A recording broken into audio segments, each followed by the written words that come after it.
तो कैसे हैं आप लोग। Welcome to our new video. और आज हम इस वीडियो में कवर करने जा रहे हैं इंग्लिश कंपलसरी के चैप्टर नंबर 2, जिसका नाम है द लॉ ऑफ स्प्रिंग, जिसको लिखा है एनिस जंग ने। और इस स्टोरी में, इस ऐसे में वो हमें दो स्टोरी बताती है। दो स्टोरी, एक तो साहिब की स्टोरी और दूसरा मुकेश की स्टोरी। साहिब और मुकेश दोनों ही बच्चे हैं और वो अपने बचपन को लगभग खो चुके हैं। जैसा कि इस चैप्टर का नाम है द लॉ ऑफ स्प्रिंग, तो स्प्रिंग का मतलब होता है वसंत ऋतु। जिस प्रकार से किसी भी मौसम का सबसे सुंदर समय होता है वो वसंत ऋतु होती है, ठीक उसी प्रकार किसी भी मानव के जीवन का सबसे सुंदर समय उसका बचपन होता है। और उस बचपन को वह हंसी खुशी जीता है, बड़ों के साथ जीता है, कुछ आदर सत्कार के साथ, और उसके जीवन में कुछ संस्कार ग्रहण करता है जो बचपन में ही दिए जाते हैं दोस्तों। लेकिन ये दोनों जो बच्चे हैं, एक का नाम साहिब और एक का नाम मुकेश, इन दोनों ने अपने बचपन से ही काम करना स्टार्ट कर दिया है। अब सबसे पहले अपन इसमें साहिब की स्टोरी को कवर करते हैं और देखते हैं कि इस स्टोरी में क्या होता है। दोस्तों ये स्टोरी है सारे रेक पिकर्स की, बहुत सारे कचरा बीनने वाले लोगों की,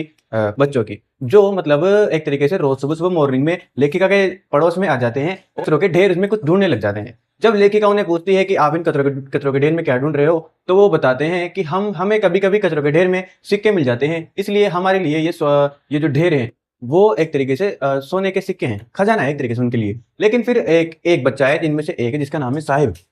वो लेखिका से कुछ ज्यादा ही अटैच हो जाता है और उन दोनों में कुछ खास बनने लग जाती है। और लेखिका उससे कुछ क्वेश्चन वगैरह पूछती है। लेखिका उससे पूछती है कि तुम्हारा क्या नाम है, तो वो बताता है कि साहिब। वो पूछते हैं कि आपका पूरा नाम क्या है, तो वो बताता है मेरा नाम साहिब आलम है। और साहिब आलम का मतलब होता है दोस्तों ब्रह्मांड का स्वामी, लॉर्ड ऑफ यूनिवर्स। लेकिन अब जो विडंबना यह है कि ये जो हमारा जो साहिब है ये केवल नंगे पैर कचरे बीनने वाला है और केवल कचरे बीनता है कट्टा लेकर पीछे। तो मतलब ये अब एनिस जंग इस साहिब से पूछती है कि क्या तुम स्कूल नहीं जाते, तो ये बोलता है कि नहीं, हमारे घर वाले हमें स्कूल नहीं भेजते। और वो पूछती है कि क्या तुम्हारे पास जूते नहीं है, तो वो बोलता है कि हमारे घर में ऐसा रूल है कि कोई भी जूते वगैरह नहीं पहनेगा कभी भी जिंदगी भर, इसलिए हमारी माँ हमें कभी जूते नहीं देती है। मेरी मम्मी ने उनके जूते, हमारे जो जूते हैं वो ऊपर रख रखे हैं और वो हमें दिखाती भी नहीं है और उन्हें उतारती भी नहीं है, ये बताता है साहिब। तो लेखिका सोचती है कि शायद ये कुछ कोई परंपरा वगैरह नहीं है, ये इतने गरीब है कि ये एक टाइम के एक जोड़े जूते भी, मतलब जूतों का भी जुगाड़ नहीं कर सकती इनकी फैमिली। एक झूठा प्रॉमिस करती है लेखिका साहिब से कि वो बोलती है कि अगर मैं स्कूल खोलूं तो क्या तुम मेरे स्कूल में आओगे। तो वो मतलब साहिब इस बात को सच मानने लगता है और जब भी वो उसके आस पड़ोस में आता है तो एनिस जंग से पूछता है कि क्या आपने स्कूल खोला, मैं आना चाहता हूँ स्कूल में। तो लेखिका को मतलब जो उसका किया गया मजाक भारी पड़ जाता है। वो सोचती है कि यार मजाक मजाक में ये बंदे उसको बोल दिया और उसने सीरियस ले लिया इस चीज को, ठीक है। अब साहिब और उसकी दोस्ती थोड़ी बहुत हो जाती है और फिर वो आगे की स्टोरी पूछती है कि आप इस देश में, मतलब भारत में कैसे आए। जैसे उसको लगा हो कि वो किसी अन्य देश का है, तो उसने बताया कि हमारी जो फैमिली है वो 1971 के वॉर में, और उस वहां पे एकदम बहुत भयंकर तूफान आया बांग्लादेश में तूफान आया, तो इसकी वजह से जो उनकी फैमिली है, साहिब की फैमिली, उनके घर, उनके जो फील्ड्स है, उनके जो खेत वगैरह है वो सब बर्बाद हो गए, स्पॉइल्ड हो गए। और इस वजह से वो जो लॉस है उसको वो रिकवर नहीं कर सके और रिफ्यूजी के तौर पर वो भारत आ गए और यहीं बस गए। आज वो लगभग सीमापुरी में लेते हैं दोस्तों, सीमापुरी में लेते हैं। इस सीमापुरी में लगभग 10,000 लोग ऐसे हैं जो रेक पिकर्स हैं। हाँ, अब वो साहिब के घर पे भी विजिट करती है। वहां पे मतलब कच्चे मकान हैं, गेट के नाम पर कुछ पाल वगैरह लगे हुए हैं, ऊपर टीन के रूफ के तौर पर टीन के सेट हैं, या फिर तो मतलब उसको वहां पर जाना थोड़ा बहुत अजीब लगता है। आसपास एक ही रूम में 10-10 12-12 लोग रह रहे हैं और मतलब छोटी सी जगह पर 10,000 रेक पिकर्स एक साथ रहते हैं, ठीक है। अब वहां पे मतलब वो जाती है, उनसे बात वगैरह करती है, तो वो बताते हैं कि ना तो हमारे पास राशन कार्ड है, ना हमारे पास कोई आइडेंटिटी है, और न हमारे पास इस देश की नागरिकता है, लेकिन फिर भी हम यहाँ पर कई वर्षों से रह रहे हैं और सरकार हमें सीरियस भी नहीं ले रही है और हमारा जो गुजारा बसरा है वो केवल कचरा है। हम केवल कचरे को रिसाइकिल करके ही हमारा गुजारा बसरा करते हैं, हमारा जीवन यापन करते हैं। फिर आगे लेखिका को पता चलता है कि साहिब ने अब एक जॉब ज्वाइन कर ली है। साहिब पहले तो खुद का कट्टा लेके आता था और वो पीछे उसको मतलब खुद गाय होता था वो कट्टा, और उसमें कचरा बीनता था थोड़ा बहुत और चला जाता था वापस घर में, ठीक है। लेकिन अब साहब ने एक ऐसी जॉब ज्वाइन कर ली है जिसमें उसे दो दूध के भारी भारी कैन को रोज सुबह सुबह चाय वाले की दुकान पर लेके जाना होता है। वहां पर उसको 800 रुपये महीना दिया जाता है और 3 वक्त की रोटी दी जाती है, ठीक। तो मतलब वो थोड़ा बहुत खुश होकर लेखिका को बताता है कि मैं अब काम करने लग गया हूँ, अब मेरे पास भी थोड़ा बहुत पैसा वगैरह आने लग गया है। तो वो बोलती है लेखिका कि क्या तुम इस जॉब से खुश हो।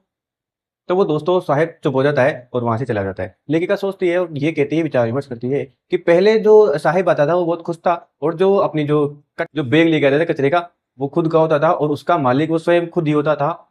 लेकिन अब जो उसने जो 2 दूध के कैन लेके जाता है वो रोज सुबह सुबह, वो एक तो बहुत भारी है उस कट्टे से और वो उससे मतलब लिफ्ट भी नहीं होते, और उन दोनों का मालिक भी अब वो नहीं है, इसलिए अब वो इस जॉब से खुश नहीं है। भले ही उसे मतलब पैसे वगैरह मिल रहे हैं, 3 वक्त का खाना मिल रहा है, फिर भी खुश नहीं है तो काम तो करना ही पड़ेगा। ये स्टोरी भी हमें बताती है कि किस प्रकार से भारत में अभी भी चाइल्ड लेबर विद्यमान है। अगली स्टोरी भी कुछ इसी प्रकार की दोस्तों, जिसका नाम है I want to drive a car. ये स्टोरी मुकेश के बारे में है।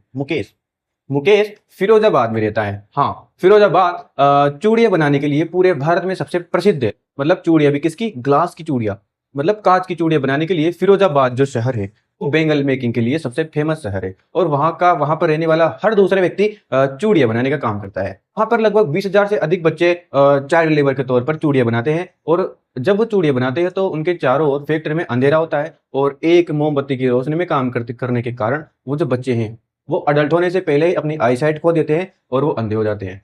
अब लेखिका साहिब के जैसे ही मुकेश के घर पे भी दौरा करती है। वो बताती है एक कमरे में मुकेश की भाभी और मुकेश की मम्मी कम खाना बना रही है और दूसरे कमरे में दादी, उसके पिताजी और उसका भाई बैठे हुए हैं और मतलब खाने का इंतजार कर रहे हैं और चूड़ियां वगैरह बना रहे हैं। माहौल एकदम गंदा है, इधर कुछ पड़ा हुआ है, इधर पड़ा हुआ है और मतलब बिल्कुल छोटे छोटे कमरे हैं।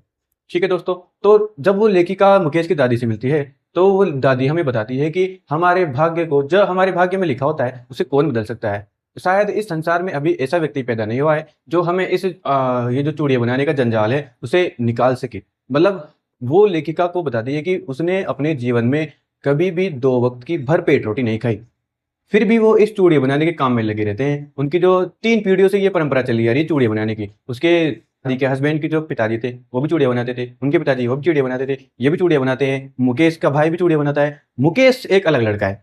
मुकेश एक मोटर मैकेनिक बनना चाहता है और एक कार चलाना चाहता है। जी हाँ दोस्तों, एक मोटर का मैकेनिक बनना चाहता है। उसने परंपराओं को तोड़ने का निश्चय किया है कि वह चूड़ियां वगैरह नहीं बनाएगा और वह किसका काम करेगा, एक मोटर मैकेनिक का काम करेगा। और वो एकदम यथार्थवादी है और वह यह सोचता है कि वो एक कार चलाना चाहता है जिंदगी में।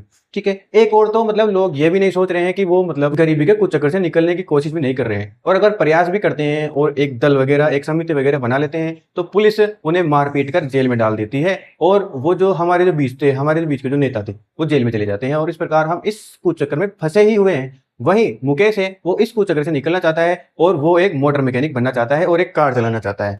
तो ये थी दोस्तों हमारे जो चैप्टर है द लॉस्ट स्प्रिंग, उसकी दोनों समरी। और इन दोनों वीडियो में हमें ज्यादातर चाइल्ड लेबर के ऊपर और जो बहुत ही दयनीय स्थिति है हमारे इंडिया में, थोड़ी बहुत कुछ एरिया में, उनके बारे में बताया गया है। अगले पार्ट में हम इस चैप्टर के इंपॉर्टेंट क्वेश्चंस हैं और जो रिटर्न समरी है वो कवर करेंगे। Thanks for watching our video, like our video and subscribe our channel.